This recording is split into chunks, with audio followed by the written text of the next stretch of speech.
Welcome to the first of our test seminars for this semester, the first test seminars for this year. Huge amounts of credit to Yoko Ishida and Nina Taylor and the rest of our, and Andrew Gray Spence, who are part of our team putting together the weekly test seminars, and we've been very happy with the way these have gone.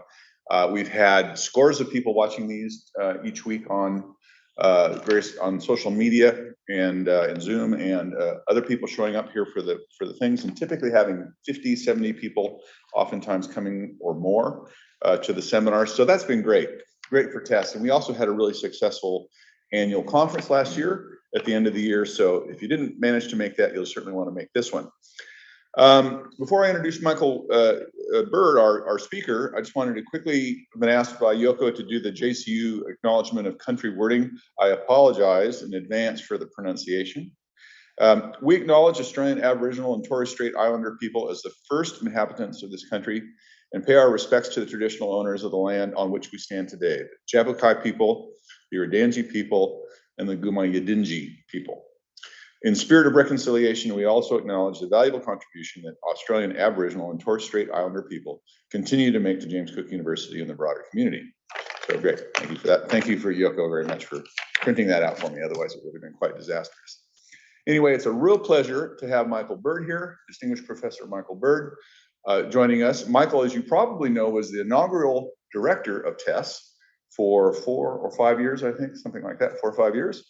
And did a great job getting tests all set up, along with all the rest of us contributing, and it was terrific to have him doing that.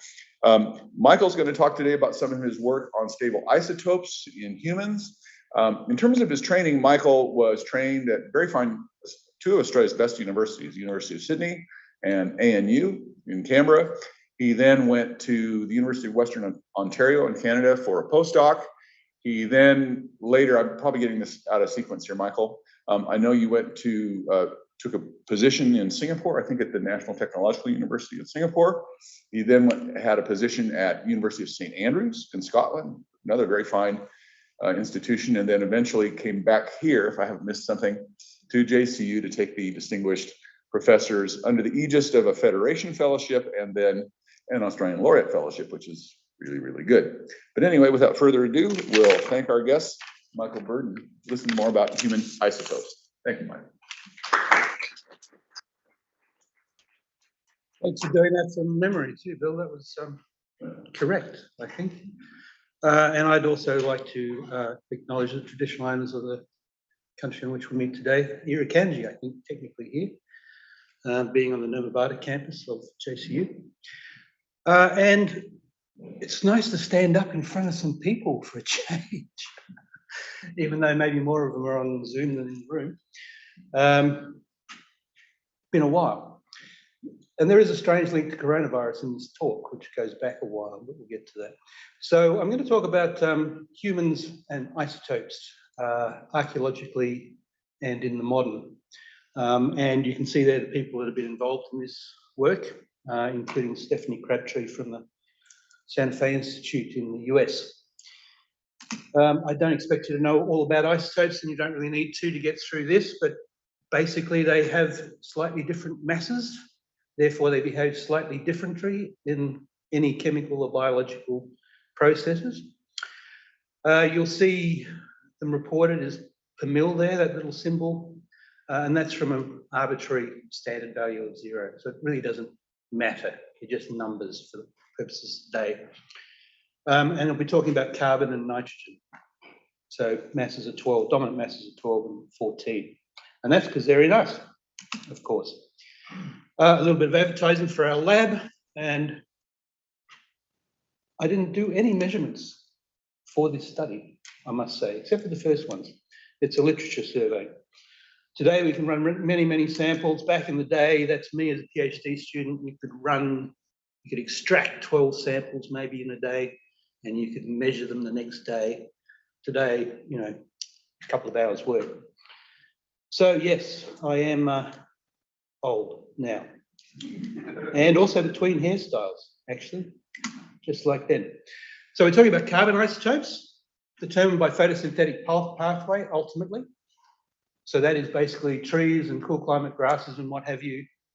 C3, low C13 value, and C4, so that's mostly grasses in tropical and arid warm areas, and photosynthesis in the ocean. And there's all sorts of other stuff that goes on, and that's what gets into humans. And there is a small enrichment in C13 as you go up the food chain, 1.5 mil. Nitrogen isotopes, the nitrogen comes from the atmosphere. It's fixed by a range of microorganisms. It gets turned into your nitrates and your nitrites. It's cycled through plants and animals and what have you. Doesn't really matter. What's important is as you go up trophic levels, as things eat each other, you tend to enrich the nitrogen isotope composition of the thing that's eating the other thing by 3-4 mil, something like that. So just to put that in context, there's your numbers. C13 along the bottom, N15 up the side. The C13s will be negative, the N15s tend to be positive. And you can see there's some foodstuffs. So you've got your grasses, so that would be a cool climate or a rice, your corn or a tropical grass, your aquatic plants. And then as you go up the food chain, if you're eating this and you end up in a wolf, you end up with a high N15 or a killer whale even higher, and so on and so forth. So if you're a human and you're eating corn, because you're a Mayan or something, you'll be somewhere over there. If you're, I don't know, somewhere in the US, northern US, you'll be somewhere over there. And if you're in, say, Greenland or Alaska, you'll be somewhere up there. So you get very broad information about where you're eating in the ecosystem. Right, so now we get to the bit where it links to coronavirus shortly. So just before COVID hit, we had a Centre of Excellence masterclass on isotopes.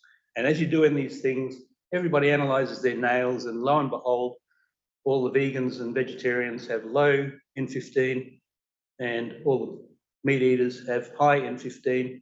And you can sort of see how much sugar people are eating really, or how much rum they're drinking on the C13 axis.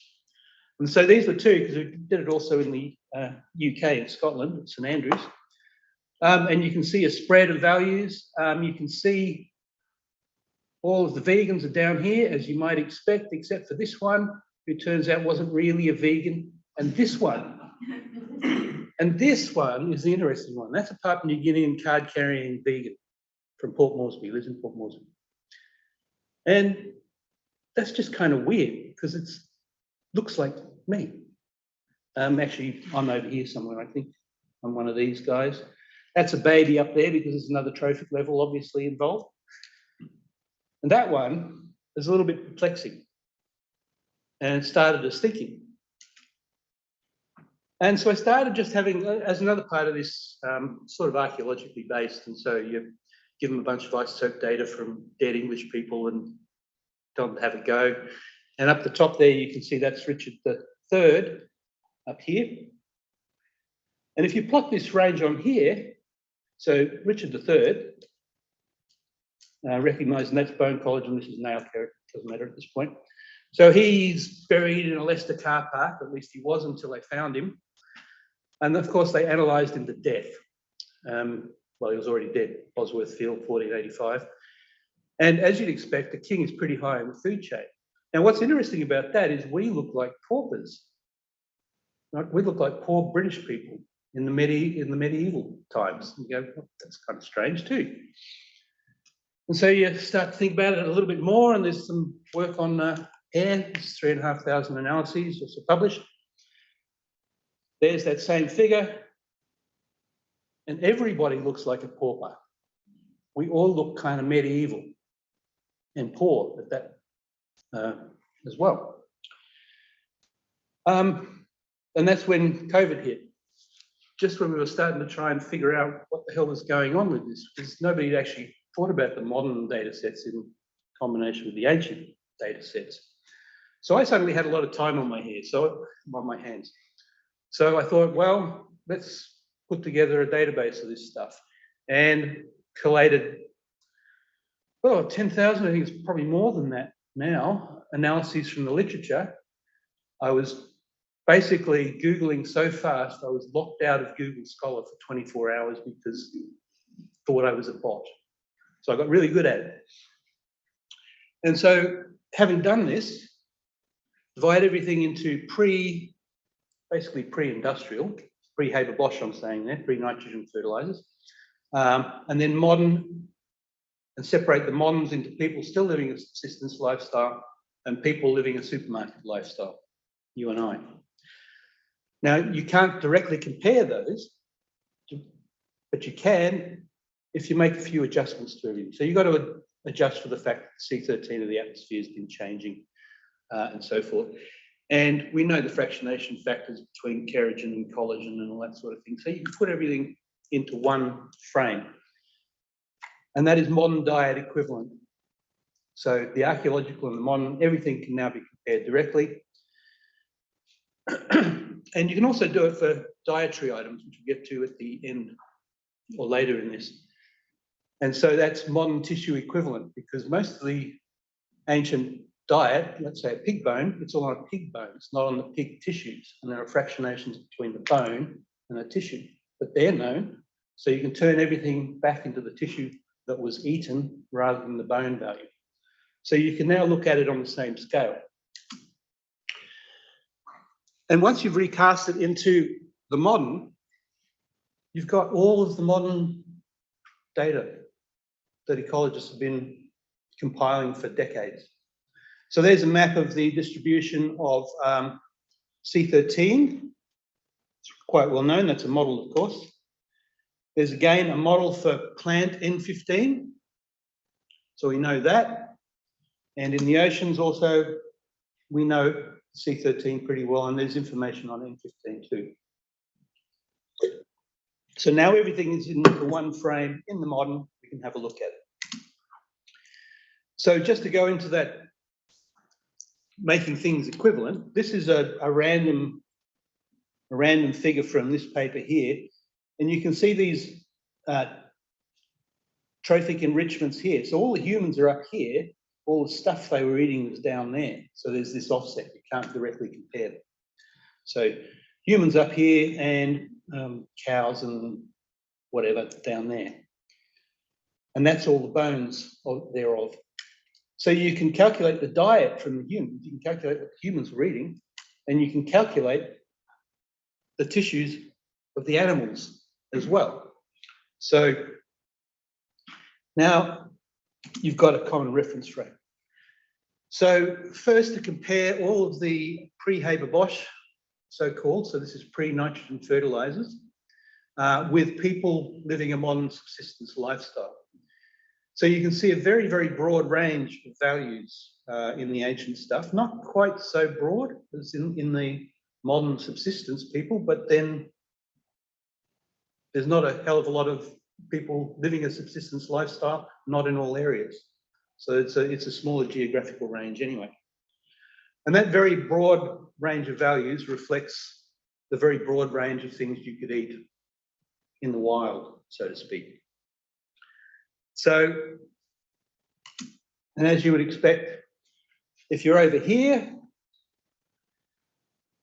you're eating a lot of C4. If you're over here, you're eating a lot of C3. So it would be corn over here, rice over here, or wheat over here. And if you are eating from the marine environment, so this is Greenland here, then you tend to be up quite high up here. So just to give you an idea where those populations come from, you've got Brazil and Papua New Guinea, closed tropical forests, C3 plants only pretty much, plus some fish. Kenya, Ethiopia, your wide African savannas and what have you, lots of C4 and lots of things that eat C4. And Greenland, obviously lots of marine resources. We don't see anything right up here because these guys are guys that I guess they're Inca in Peru, who fertilized their fields with seabird guano. So they got this super hit of very highly trophically enriched nitrogen into their crops and into them. So you wouldn't probably see those guys today. And if you break it up, you can break it up into different zones now. So we've got a humid C3, so forest to savannas, C3, C4, where most of the scatter is on the x-axis. We've got this arid C3, C4, which is pretty much everywhere, and this cold C3, which sort of trends up towards more marine values. And now what you're looking at there are bag plots. So the interior one, I think, is 50% of the data, and the outside one, I think, is 95% of the data. So this is now a statistical way of assessing where the bounds of your population are. And there's huge amounts of overlap. And there's huge amounts of overlap because there's lots and lots of stuff going on at the local level. And you really got to understand the local level. So just to recast that and now add modern. So the modern subsistence, so the ancient stuff is still in the same format as previously. The modern subsistence guys have just been turned into the same format that is, I guess, a mean and an ellipse. It's 2 standard deviations.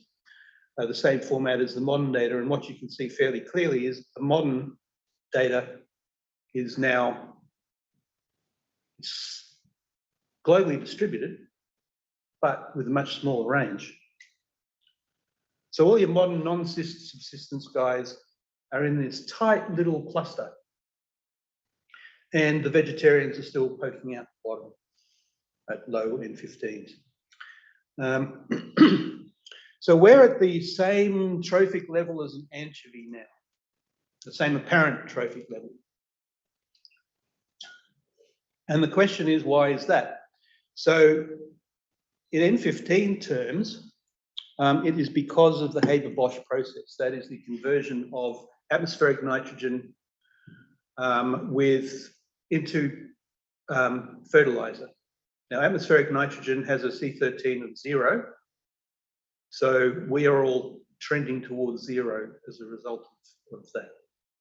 And also in that is the flattening of foodwebs. So we have much fewer trophic levels to get from the food into us. So you have a nitrogen fertilizer on a field, grows a plant, cow eats it, straight into us. So some subsistence guy would be a natural soil enriched N15 composition, gets eaten, a plant grows on that, gets enriched, a insect eats that plant, a lizard eats that insect, something else eats the lizard, and the human eats whatever that ate. So you've got then many more trophic levels in a natural food web that a subsistence individual would be able to access. In C13 terms, it's basically we can eat from around the world.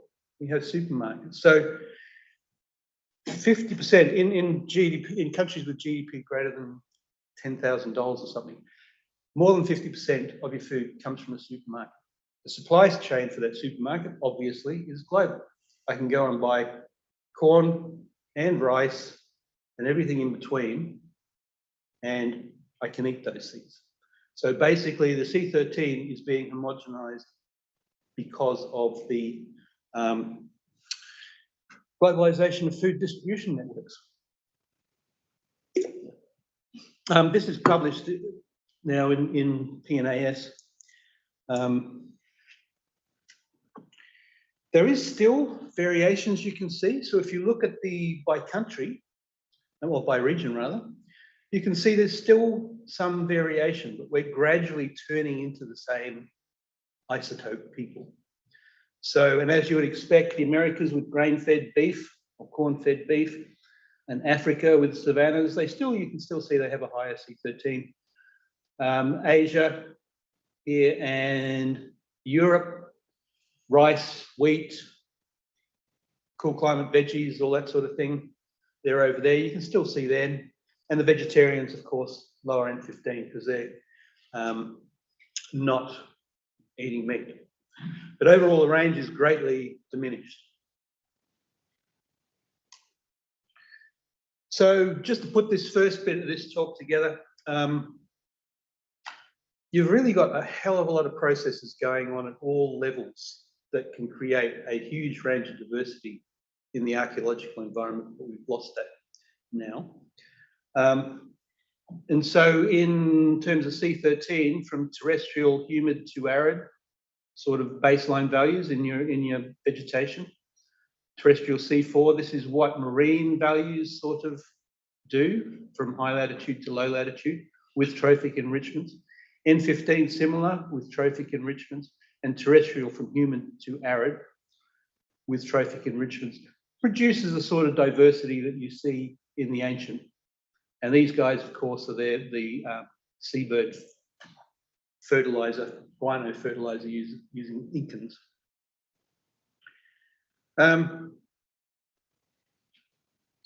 So, big problem with that PNAS paper was archaeologists got to review it and they all said, what about time? You've got to be able to separate out time. You know, no, there's too many things going on. You can't look at a global data set and find trends, except for the trends we found. Pre-Haber Bosch and post-Haber Bosch, that's, I guess, a trend. You just can't do it. You can't do it at the global level. You've got to find a nice, simple place where you might be able to see the impact of time. And so I use the UK, not because it's a simple place, because it's small and a relatively homogeneous location. So if you can keep the natural variation, the variations in the baselines down, you might be able to see some temporal trends in humans and animals. And they also love analysing their dead guys, I must say. There's many, many, many studies from the UK, so it's a fairly data-rich place. And once you put everything in this modern reference frame, you can add all sorts of dietary items that aren't preserved in the archaeological record. So shellfish, you get shells, but you don't have the tissues that they were eating. And likewise, you know, unless grain is charred, you don't get the grain, just weathers away. Unless it's frozen, or it can be frozen sometimes and you get lucky. But if you put everything in the modern, then you get a huge amount more data. So just to make the point, if you look at the UK on those same maps from earlier, you've narrowed down the range of natural variability at the baseline, so at the lower trophic levels, at the levels of biomass, by looking at that location. And then you can say something about time, potentially. Okay, so another 4,000 analyses later, just from the UK, of modern and ancient diet. So once you get into the modern, you've got these huge shellfish tissue surveys from the of isotope composition from the North Sea and so forth. You can suck all of that stuff in, so you can get a real range of variations as well. So again, you've got what do we got here? And so they've all been recast now as tissues. So if it was bone collagen, it's being recast as the tissues of the animal that the person would have eaten. So we've got shellfish, we've got herbivores, and we've got omnivores. So omnivores are really pigs, basically. I don't think there's any other ones. In the biomass, you can go for modern soil, you've got grain, you've got marine biomass, so seaweeds and things like that, and plant biomass, so modern tissue, modern plant tissue isotope compositions. And you've got marine fish, lots and lots of marine fish, and you've got lots of freshwater fish. And freshwater fish is quite important because there's not that many freshwater fish remains in the archaeological record, but you bring in modern studies of fish tissues, then suddenly you can say something about variation. Okay, so the first question to ask is, does the isotopic composition at the base of the food web change over time? Because that's one thing that could be going on. And they don't really. So splitting everything, so that's Roman conquest time. So pre and post, you can see very little difference between the populations of the omnivores or the herbivores. The modern one here is higher, but because of these studies and these samples out here, and they were sheep that were fed seaweed in an experiment. So yeah, they're not real in that sense. They existed, so we had to use them. Maybe there's a slight, there's 1 or 2 per mil in there, but there's essentially no real change in the baseline. And they're the 50% bags. So the bags there enclose 50% of the data in each of those things. So there's a massive amount of data in those bags, and then they scatter out to sort of broader values. The M15 for the pigs is higher because of a human trophic subsidy. So they will eat human excrement and every bone that gets thrown to them and everything else. So that's why pigs are higher. They're basically sort of pseudo-humans in isotopic terms.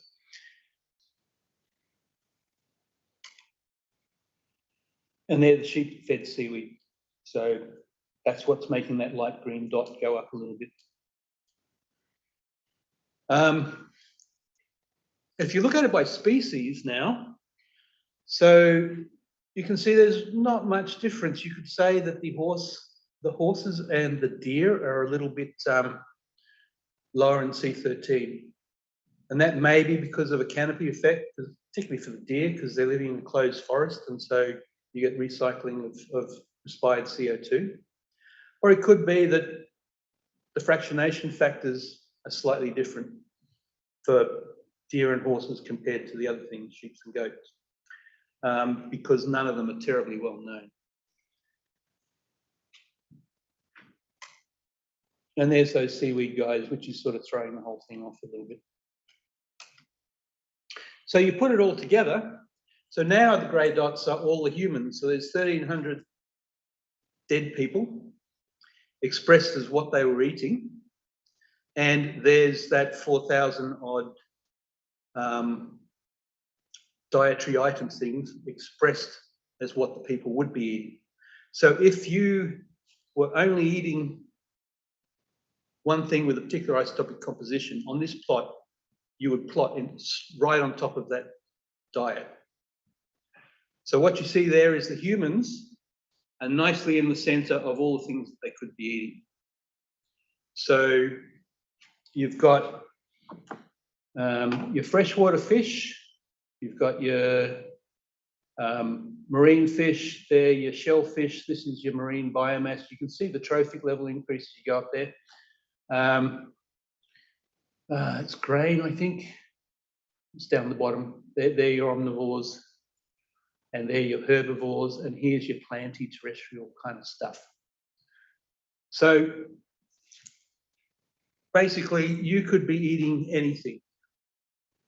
Now, the reason it took a year to get this through review was that was the fundamental conclusion of that paper, and there's an awful lot of archaeologists who've made very precise estimations of what was being eaten from isotope values, and you just can't do it.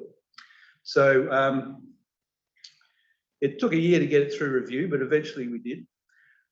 You can if you've got a lot of local information. It's not like you can't do it, but you've got to be realistic about what the likely bounds are for the errors on the dietary items. You can see they're large. And the freshwater fish is particularly problematic, I think, in that regard. So what about time then? Those are basically sort of pre-Neolithic and then Neolithic into the Roman conquest, and then Roman conquest up to the 1066, Norman conquest, and then through to pre-industrial. So you can see first, before agriculture and sedentism ruled, you had this huge range of variations. And I'll just show you where that comes from. So you've got to think the environment at that point was not the British Isles. It was, how do I go back to it? It's connected to everywhere. So you had this Dogger Bank area out here and over here. And a lot of the samples from that area have been dredged up from the Dogger Bank, and also a couple of the remaining sites in Western Scotland.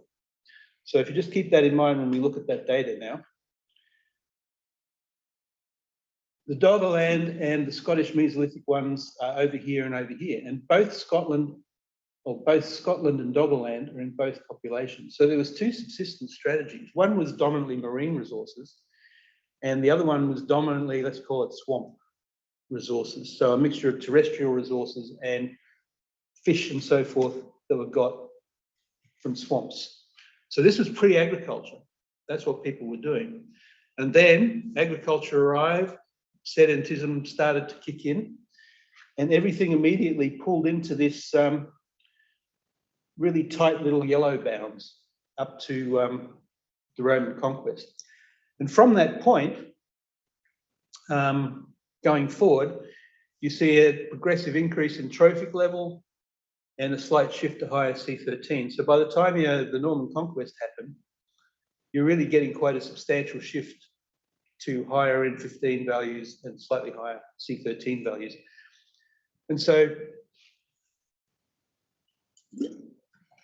that reflects basically technology, the ability to store and transport and sell food. So you didn't have to eat just what you were growing that day. You could buy some fish even though you weren't on the coast and so on and so forth, if you were wealthy enough.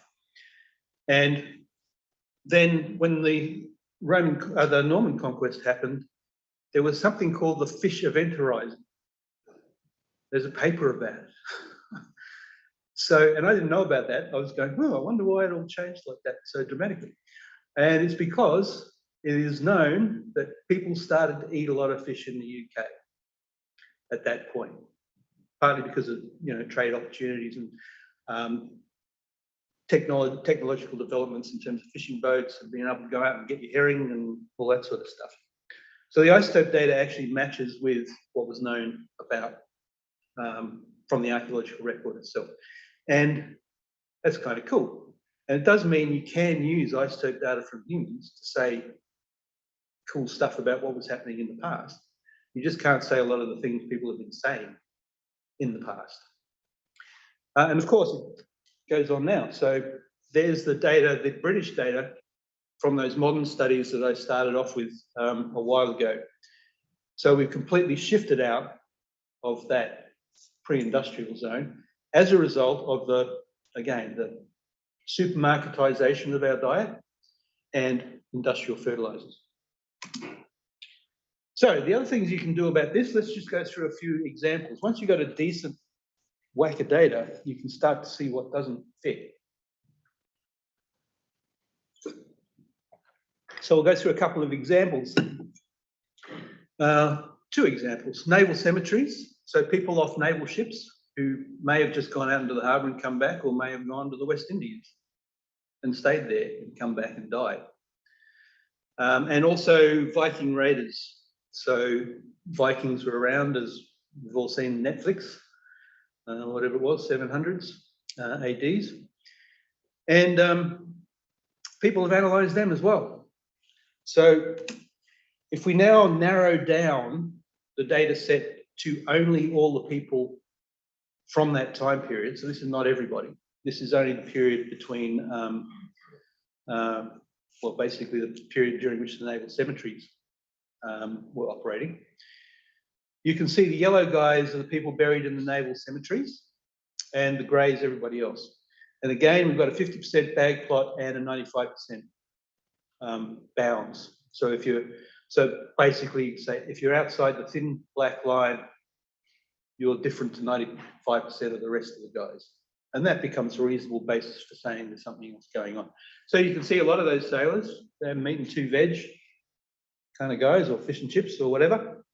But you have these guys, particularly over here, to higher C13s, where you can make a reasonable case that either they were drinking a lot of rum, or they're in the West Indies eating a lot of sugar or something.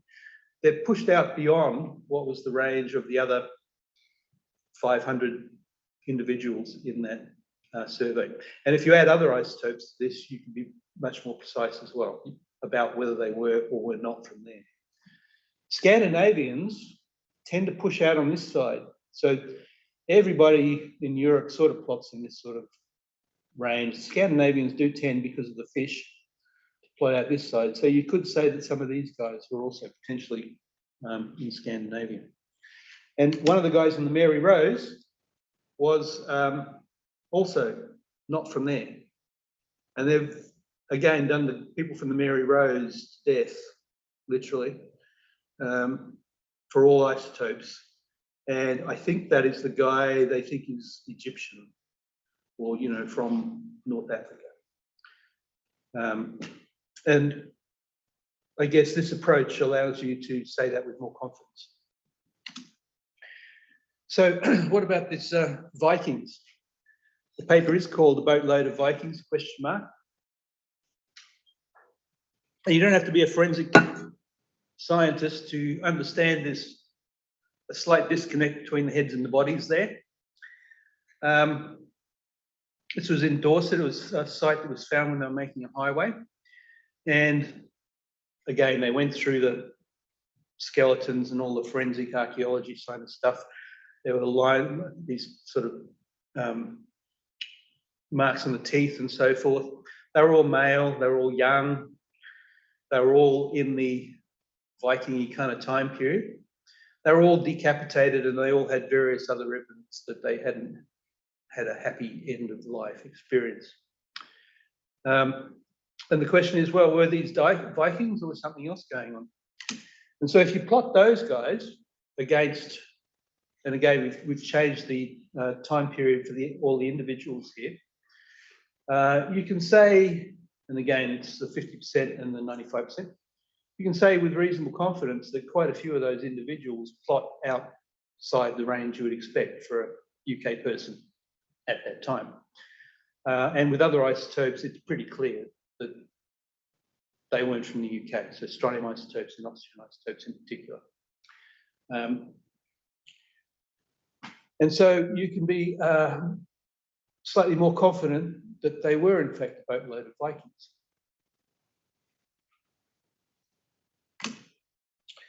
All right, so the conclusions.